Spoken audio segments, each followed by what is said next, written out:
Assalamualaikum warahmatullahi wabarakatuh. Saya Fulvian Anton Ahmadi, absen 13, akan mempresentasikan sejarah Indonesia, sistem kepercayaan, dan sistem pemerintahan. Sistem pemerintahan. Setelah datangnya pengaruh India di Kepulauan Indonesia, dikenal adanya sistem pemerintahan secara sederhana. Pemerintahan yang dimaksud adalah semacam pemerintah di suatu desa atau daerah tertentu.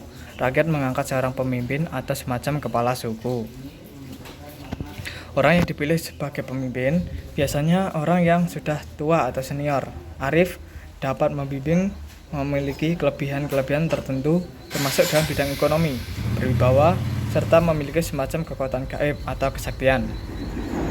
Setelah pengaruh India masuk, maka pemimpin tadi diubah menjadi raja dan wilayahnya disebut kerajaan.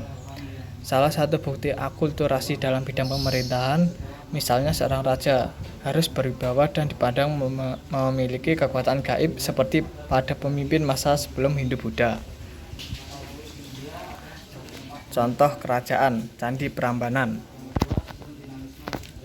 Sistem kepercayaan. Sejak masa praaksara, orang-orang di Kepulauan Indonesia sudah mengenal simbol-simbol yang bermakna filosofis. Sebagai contoh, kalau ada orang meninggal, di dalam kuburnya disertakan benda-benda. Di antara benda-benda itu ada lukisan seorang naik perahu, dan ini memberikan makna bahwa orang yang sudah meninggal, rohnya akan melanjutkan perjalanan ke tempat tujuan yang membahagiakan, yaitu alam baka. Masyarakat waktu itu sudah percaya adanya kehidupan sudah mati, yakni sebagai roh halus. Contoh lukisan orang naik perahu. Oleh karena itu, roh nenek moyang dipuja oleh orang yang masih hidup, dapat disebut animisme. Setelah masuknya pengaruh India, kepercayaan terhadap roh halus tidak punah. Misalnya dapat dilihat pada fungsi candi.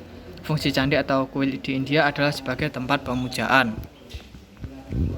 Sistem dinamisme, yaitu kepercayaan yang beranggapan bahwa benda-benda tertentu memiliki kekuatan gaib.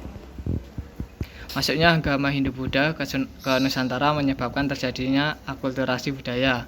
Agama Hindu mengenal banyak dewa. Dewa tertinggi adalah Trimurti, yaitu Dewa Brahma, Dewa Wisnu, dan Dewa Siwa. Di Indonesia disami sebagai tempat pemujaan. Candi juga sebagai makam raja atau menyimpan abu jenazah raja yang telah meninggal. Itulah sebabnya peripih tempat menyimpan abu jenazah raja didirikan patung raja dalam bentuk mirip dewa yang dipujanya. Ini jelas merupakan perpaduan antara fungsi candi di India dengan tradisi pemakaman dan pemujaan roh nenek moyang di Indonesia. Contoh makam raja.